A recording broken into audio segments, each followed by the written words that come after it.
Good morning, friends, and welcome to Bethesda Kids Online. We hope you're having a great week and enjoying your weekend, and now we're so glad that you're joining us here. So we're continuing on about integrity and that whole theme, and integrity is really choosing to be truthful in whatever you say and do. So our Bible story today is about Naaman and Elisha's servant, and really we're going to learn that when you're not truthful, you lose trust. So it's a really important lesson. Sometimes it's a hard lesson to learn because integrity can be tough. But we don't need to live out this truthful life alone. God is with us and He helps us.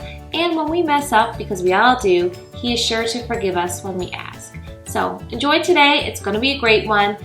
And we hope to see you this afternoon at Bethesda for our family experience, our FX, all about integrity. It's for your whole family. It's going to be super fun. You're not going to want to miss it. It's going to be lots of surprises, lots of good times, and it's live in person. We really get together. It's going to be great. So we hope to see you there.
Maybe once in a while you cover up an itty bitty lie with a big fat smile, but an itty bitty lie still lie, and that's not your style. But stick to the middle of the path from mile to mile. Maybe you want it real bad, so you take it. Maybe you make the promise, but then you break it. Maybe you didn't learn the words, so you fake it, and you feel a little low.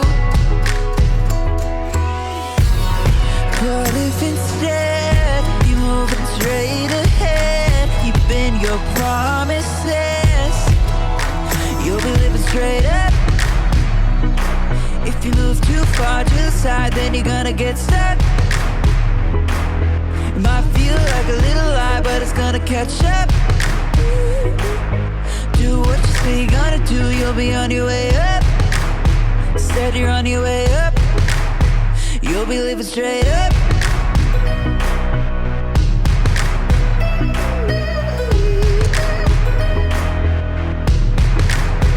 Maybe you've got a crew, and you said we're gonna do the good things that good friends do.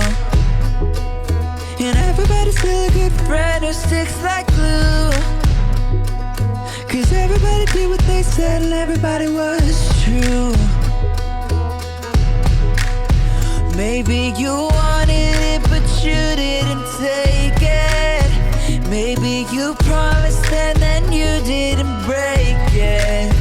Maybe you learned the words so you didn't fake it, and now everybody knows. But if instead you move straight ahead, keeping your promises, you'll be living straight up. If you move too far to the side, then you're gonna get stuck. It might feel like a little lie, but it's gonna catch up. Do what you say you're gonna do, you'll be on your way up. Instead you're on your way up, you'll be living straight up. If you move too far to the side, then you're gonna get stuck. It might feel like a little lie, but it's gonna catch up. Do what you say you're gonna do, you'll be on your way up. said you're on your way up. You can choose to be true, not just to everybody else, but true to you. You can choose to be true, not just to everybody else, but true to you. True to you.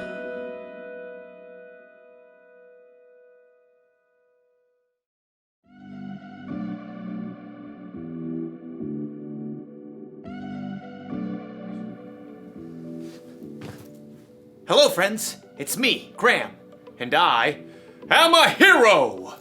Hee-yah! Hee-yah! Hee-yah! Hee-yah! Uh-oh. Well, okay, I'm not a real hero, but I'm pretending to be one. It's fun to be a hero because heroes have integrity. Integrity is choosing to be truthful in whatever you say and do. And heroes, above everything else, are truthful. Of course, it's also fun to pretend to be the villain. Now you will know the power of the bucket. For I, Buckethead, am your second cousin once removed. No, that's impossible! We look nothing alike! Would I lie to you? Yeah, probably. You're right, I probably would.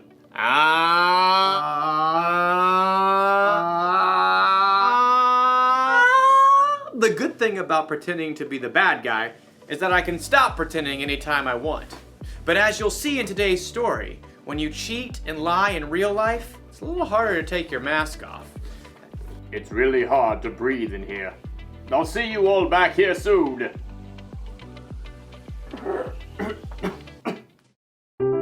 The Bible. It's 66 books of history, stories, letters, and poetry that fit together to form God's one big story. The epic adventure of how He created us and loves us so much that He made a way to rescue us. As we travel through the Bible, from Genesis to Revelation, we discover people who met God and found their lives changed forever. Now, for an amazing story, inspired by the book of 2 Kings, chapter 5. Naaman was the commander of the army of Aram, one of Israel's greatest enemies. Forward march! Though Naaman was a wealthy man, he had one problem that no doctor could solve. He had a terrible skin disease. Make it go away. Then Naaman heard news of a prophet in Israel, Elisha, who might be able to help. But instead of going straight to Elisha, Naaman took rich gifts to the king of Israel, along with a letter from the king of his own land explaining how important he was. The king of Israel frowned as he read the letter from his enemy, the king of Aram. I am sending my servant Naaman to you with this letter. I want you to heal him of his skin disease. What? No! I'm not God. Your king is trying to pick a fight with me. But I just Not listening. La, la, la, la, la. The king of Israel made such a fuss that Elisha heard the news and sent a messenger. It was probably his trusted servant, Gehazi. I'm a good guy. Trust me. Gehazi took Elisha's message to the king. Elisha says tell the man to come to me. Gehazi raced back home to help Elisha prepare for the important visitor. And sure enough, the king of Israel sent Naaman straight to their doorstep. Gehazi peeked out the window. Look how low the chariot is riding. What's in the back? Embroidered robes and bags of something? Gehazi? Hurry up. You gotta look good for this guy. I'll get you your best robe. Nope. You're not wearing the robe? I'm not going out. Not going out? No, you are. My robe? What's wrong with your robe? It's old. It's not even a decent name brand like Melchizedek or Queen Jezebel. Elisha sent his servant out the door with a message for Naaman. Are you the prophet? No. But let me just say that is one excellent chariot. I see you got the golden hubcap. Where's Elisha? He says, go. Wash yourself in the Jordan River 7 times. Then your skin will be healed. You will be pure and clean again. I thought Elisha would come out himself. I know, right? Look, can't he just say some words and wave his hand and, make me better? That's what I was thinking too. And the Jordan River? I mean, it's full of muck and tadpoles and... forget it. Naaman tore off, angry, but his servants convinced him to follow Elisha's instructions. Naaman dipped 7 times in the murky Jordan River, and when he rose from the water on his 7th time, What? his skin was perfectly clean. He was healed. Unbelievable. Naaman raced back to Elisha's home. This time, the prophet came outside along with Gehazi. Naaman marveled at his unmarked arms and hands. Now I know that there is no God anywhere except in Israel. Please take a gift from me. Gehazi inched closer to the chariot. He could see the richly colored robes hanging over the bags of gold and silver. Is that a genuine Melchizedek robe? Uh-huh, the real deal. Just have your servants unload around back and I'll... Nope. I serve the Lord. You can be sure that he lives. And you can be just as sure that I won't accept a gift from you. What? Please, I'm begging you. He's begging you, Elisha. But Elisha still refused to take a single coin from Naaman and send him away in peace. Elisha went back inside, leaving Gehazi speechless on the doorstep. What? No. Seriously? Gehazi could still see the dust kicked up by the horse's hooves. Elijah should have taken something. If he didn't want it, he could have just given it to me. With that, Gehazi took off running down the road. His arms pumped and his sandals flapped as he crested the hill and came up alongside the chariot. Naaman pulled it to a halt. Is everything all right? It's fine.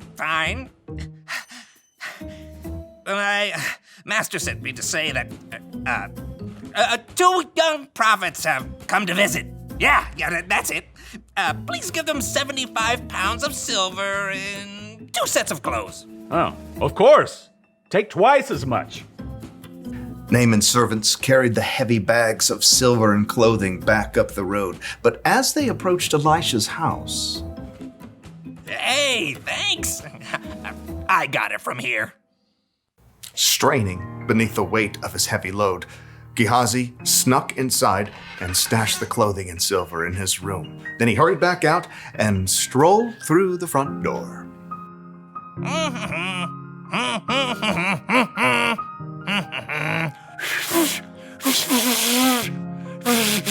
Can't whistle. Elisha studied him with sharp eyes.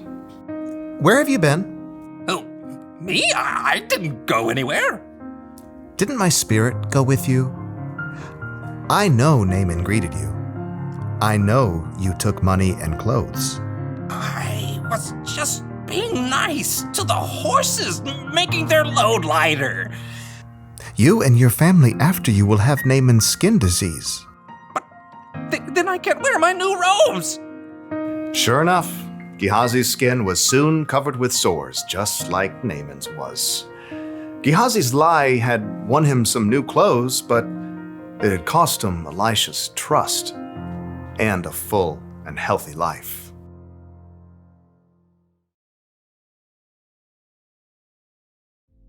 Elisha's servant Gehazi told some lies, didn't he? He lied to himself, saying he needed more stuff than he already had. He lied to Naaman to get the stuff. Then he lied to Elisha about all of it. Maybe Gehazi wasn't a bad guy, but would you be able to trust somebody like that? Never! What if someone lied to you? What if they said they were going to keep a secret, but they let it slip out? Or if they said they'd do one thing, but then did something else instead? Do you still trust them? Oh no! It's harder to trust people after they've let you down, right? Correct! It works the same way when we're the ones who tell the lie or don't do what we say we'll do. It can make us come across as the villain. So here's the one very important thing to remember. When you're not truthful, you lose trust. When you are truthful, you're the hero! And if you need even more evidence that being truthful is the way to go, look to Jesus. He always did exactly what he said he would do. He can be trusted no matter what. That's what I want to be. What do you say, Buckethead? Will you turn from your villainous ways? Do I get to keep the bucket? Sure. It's a deal! Great! Go be heroes, everyone. Bye. Hey, Buckethead, how do you feel about tacos?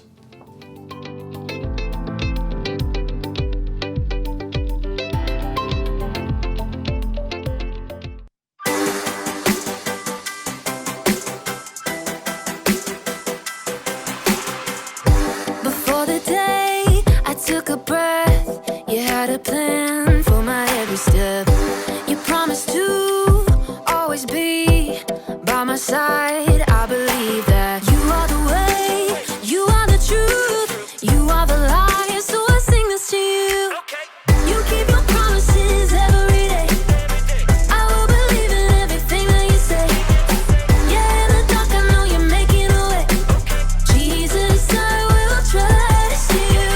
You're always good at everything that you do. And I know everything that you say is true. And every moment you are leading me through. Jesus, I will trust you.